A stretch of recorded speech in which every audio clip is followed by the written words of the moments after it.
All right, Shalom. I'm going to start off by giving all praises to the Most High, whom the world ignorantly called God through his Son, Yahweh Shah, whom the world ignorantly called Jesus Christ. All right, and through the Holy Spirit, through Rekha Quadash. So call Allah Yahweh by Hashem Yahweh Shah, by Hashem Rekha Quadash. Double honors to the apostles of Great Millstone and Ruel, who was taught this truth from through the Spirit. And Shalom to the brother that's laboring in his gospel in truth and in sincerity. This is probably throwing back with another lesson, and in this lesson, I want to get into washing yourselves from the filth of this world, man. All right, and how do you do that? By getting into this word, because the word is the cleaning agent, all right, that washes the filth, all right, which is the philosophies and doctrines and the ways of life of this world, man. All right, it washes that filth off of us, man. All right, because at one point in time, before we was called into this truth, all right, to have faith in Yahweh Shah, all right, we was filthy, man. All right, we was taking part of wickedness, all right, of sin. And what is sin? Transgression of the Heavenly Father's law, all right, statutes and commandments, all right, and in turn, taking part in Esau's kingdom, all right, and doing, all right, what he allows, that makes us filthy, like homosexuality in the eyes of the Heavenly Father. That's filthy, man. All right. Being a gangster, that's filthy. Believing in his educational system, all right, that's filthy. Believing you establish a career, you have a future here, that's filthy, man. Going along to get along, all right, or is it vice versa? Getting along just to go along, that's filthy, man. All right. The scriptures say, though hand join in hand, the wicked shall not go unpunished, man. So our wickedness in the eyesight of the Heavenly Father is filthy. And what's going to clean us from that filth, all right, and keep us clean from lusting back after that filth is being consistently in the Word, all right? So I got a quick precept. And why do I say that? Because guys have turned back to the filth, man. All right? They're guys that came into the truth, that believed at one point, that had the spirit, that the Most High placed His spirit on, and that was going out on highways and the byways. All right? They was teaching. All right? They desire that filth again, man. All right? And now they back into the world and they wallowing in that filth, man. All right, and is very disturbing and it's fearful at the same time because Lord knows, and I know brothers can say the same. We want no part in that, man. This is John 15:3. It says, "Now ye are clean through the word which I have spoken unto you." And this is Yahweh Shah speaking to his disciples. All right, we are made clean through the word because we are Yahweh Shah disciples as well, man. All right. So this is everything written aforetime was written for our learning, that we're going to be made clean through the word, man, that Yahweh Shah speak. So how do we clean our way? Through taking heed to the word, man. And how do we stay clean? By being diligent. All right. So this is let's see, Psalms 119. Psalms 119:9. Wherewithal shall a young man cleanse his way? So how a man gonna clean up his way? Or like we say in the world, clean up his act? By taking heed whereunto according to the word, man. By taking heed to the word, that's how you clean up your act, man. And not just taking heed and also and showing that action. All right? Showing that action. Because when you take heed to the word say, look, you have to show forth that action. This is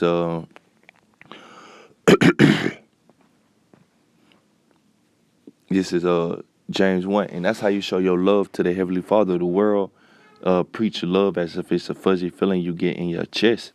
Now, showing your love to the Most High is what? Doing what He say do, keeping His commandments, man. This is James 1:1. James 1:21. It says, "Wherefore lay apart all filthiness." All right, filthiness, these different philosophies, man. All right, that teach that teach our people, the Israelites, you so-called Negroes, Latinos, Native Americans, this word is for you, man. And the elect gonna clean up the act, right? Through the Spirit, all right? Because the Most High already preordained it, all right? But this is just an exhortation, all right? It says, wherefore lay apart all filthiness, different philosophies and ways of being, man. And superfluity or naughtiness. Superfluity is excess or abundance, man. Of naughtiness, all right? Of naughtiness, of wickedness, all right? Of iniquity, of sin, right? Which sin is transgression of the law. And receive with meekness, all right? A meek mind, a humble mind, all right? A lowly mind, all right? A obedient mind, the engrafted word, which is able to save your soul. So this word is going to save our soul, man. It's going to save us from what? Destruction. Because every Israelite that don't lay apart the filthiness and the superfluity of naughtiness, you're going to be destroyed, man. And that's the judgment. Let's get a judgment real quick. All right. This is Ezekiel 22 and let's see, 18. It says, Son of man, the house of Israel is to me become dross. All right, you so-called Negroes, Latinos, and Native Americans make up the house of Israel, and our brothers and sisters that scattered around the four corners of the earth, which their fathers' seed line goes back, or sperm line goes back into being an Israelite, man. All right, Israel is to me become dross, man. Filthy. That dross is the dirt that's laid over in the other material that's laid over, all right, or should I say other minerals that's laid over the silver or your good metals like gold, all right, that makes it not as shiny as it was created to be, all right, make it dusty and dirty, right? It says, all they are brass and tin and iron and lead in the midst of the furnace. They are even the dross of silver, and with in silver and gold to purify it, you have to put it through the fire, right? The scriptures say that the elect are going through the fire right now, all right? But going through the fire right now, and they gonna learn from it, and they gonna change their way, right? The fire is the different hell and tribulation they go through. But Israel, all right, the 2/3 of our people and the wicked individuals, our people, they not gonna learn from the chastisement of the Most High, and they just gonna have to be take part in that nuclear fire. All right, what's gonna happen during the Third World War? So this is Ezekiel 22 and 18. And I was speaking on Zechariah, the 13th chapter, right? Let's see, Zechariah 13. Right, Zechariah 13 and 8, it says, and it shall come to pass that in all the land which is America, say Yahweh, 2 parts therein shall be cut off and die, but the third shall be left in. So 2/3 in here in America of the Israelites, all right, are going to be cut off and die in this nuclear fire, but the third should be left there, and that's the elect, all right, here in America. Verse 9, and it says, and I will bring the third part through the fire and refine them as silver is refined. So right now, the elect are going through that fire, which is tribulation and hell that they go through. They suffering right now for the name of Yahweh by Hashem Yahushua. All right, Most High putting them through different trials to purify them, so they can come out, so they can purify the clean up their act, right? Clean up their act, get themselves together according to the word of the Most High. And we'll try them as gold is tried, right? Gold has to go through the fire so it can get the impurities off of them. Same thing the elect are going through right now. All right? They shall call on my name, and I will hear them, and I will say, it is my people, and they shall say, Yahweh is my power. And that's happening right now. The judgment is that 2/3 of our people and the wicked of our people are not going to learn from the chastisement of the Most High, and they're not going to cry back to him.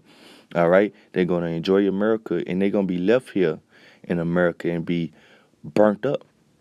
That's the judgment. All right? So verse 19, it says, verse 18, the Son of Man, the house of Israel is to me become dross. All they are brass and tin and iron and lead in the midst of the furnace. They are even the dross of silver. Therefore thus say Yahweh power, because ye are all become dross. Behold, therefore I will gather you in the midst of Jerusalem. So the Most High gonna gather our people together as they gather silver and brass and iron and lead and tin into the midst of the furnace to blow the fire upon it, to melt it. So will I gather you in my anger, and in my fury will I leave you there and melt you. So that's the judgment, man. And we want no part of that. The men of the Lord want no part of that. Lord, when I'm a part of their elect that escape out of this wrath to come. All right? From the fire of the Most High, it's coming by the nuclear missiles, man. All right? So what you gotta do, you gotta clean your act up, man. All right? What precept was I just at? Nah, that's it right here. This is 1 Peter 2:22. It says, seeing ye have purified your souls in obeying the truth. All right? So that's how you clean yourself up, man. Purify your soul. All right? I'll be washed by, it says, in obeying the truth through the Spirit into unfringed love. All right? Through the Spirit. And the Spirit is shown through the form of the word, man. All right? It says, unto the unfeigned love of the brethren. See that ye love one another with a pure heart fervently. So you got to show that brotherly love. How do you show brotherly love? Through treating your brother right according to the scripture, the law, statutes, and commandments. Verse 23, being born again. All right, so you have to be born again. You got to put away that old man. All right. You got to put away that old man and put on a new man that's renewed after this word, man. All right. That's how you purify your soul. It says being born again, not of corruptible seed, but of incorruptible, by the word of the Most High, which liveth in the body forever. All right. So let's go back to that James. That's where I was at. James 1. James 1 and 21. It says, wherefore lay apart all filthiness and superfluity of naughtiness, and receive with meekness and engrafted word, which is able to save your souls. But be ye doers of the word, and not hearers only, deceiving your own selves, man. So be not doers of the word. It says, but be ye doers of the word, and not hearers only, man. Don't be just hearing the word, hearing the most high men bring out the word, all right? You hear the prophets bringing the word out and it sound good to you, but you ain't doing it. You ain't running, all right? You ain't running. You ain't putting forth no action, all right? You got to put forth that action, man. You got to take heed to the word, man. And the word say, look, put forth that action. And that's how you're going to be made clean. That's the washing, all right?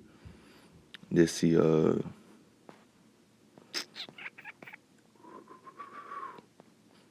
Peter 3:21. It say, the like figure 1, 2, even baptism doeth not also. So like it says, the like figure 1, 2, even baptism doeth also now save us. All right. And what is baptism? What is being baptized? Being washed with the word, man. All right. And you go into that word baptism, it goes into being dipped repeatedly. So you have to continue to wash yourself, man. And ask the Most High to allow that word to continue to flow through your mind, man. All right. The scriptures say, you believe on me, as the scripture has said, out of his belly, which his mind, shall flow fountains of living water, man. So you have to continue letting the living water flow through you, which is the word. All right. And that comes through having faith and belief. All right. Even if it do cut your soul. Hey, the scripture say you got to believe in it. This is Ephesians 5:26. It says that he might sanctify and cleanse it with the washing of water by the word. All right. That's how you sanctify, which is cleansed. All right. Made holy. All right. By the washing of the water by the word. That's the true baptism right there, man. All right. So, James 1. It's like you. This 1 Peter 3:21. 1 Peter 3:21. It says, the like figure 1, 2, even baptism doeth also now save us, not to put in the way of the filth of the flesh, but the answer of a good conscience towards the Most High. So you should be able to answer the Most High with a good mind, all right, towards the Most High. All right, have that mind. Okay, I'm doing what I'm supposed to be doing. I'm supposed to be working out your soul. All right, working out your salvation. All right, your soul's salvation with fear and trembling. All right, you gotta fear the Most High, and that fear is gonna move you to do what does said the Most High, man. All right, coupled with that faith. All right, and it says by the resurrection of Yahweh Shah Hamashiach. And the only way we got this word, and the only way these acts that we are trying to commit is possible is through Yahweh Shah and what He did for the whole nation of Israel, man. All right, so be cleansed, man, and by taking heed to the word. All right, and the elect gonna do it, man. This is last precept, Ezekiel 36:25. And the whole nation will be cleansed in the kingdom. But look, we had a form of the kingdom right now with this word. And those that will enter into the kingdom the first time, be a part of that first fruits, are the elect, man. All right, the ones that watch themselves right now through the Spirit, through faith, man, in the word. This is Ezekiel 36:25. It says, then would I sprinkle, I started 24. This is a future prophecy of Israel and the kingdom. It says, for I will take you from among the heathen and gather you out of all countries and will bring you into your own land. Then will I sprinkle clean water upon you, and ye shall be clean from your filthiness and from your idols, which it says, from your idols will I cleanse you. All right? So that right there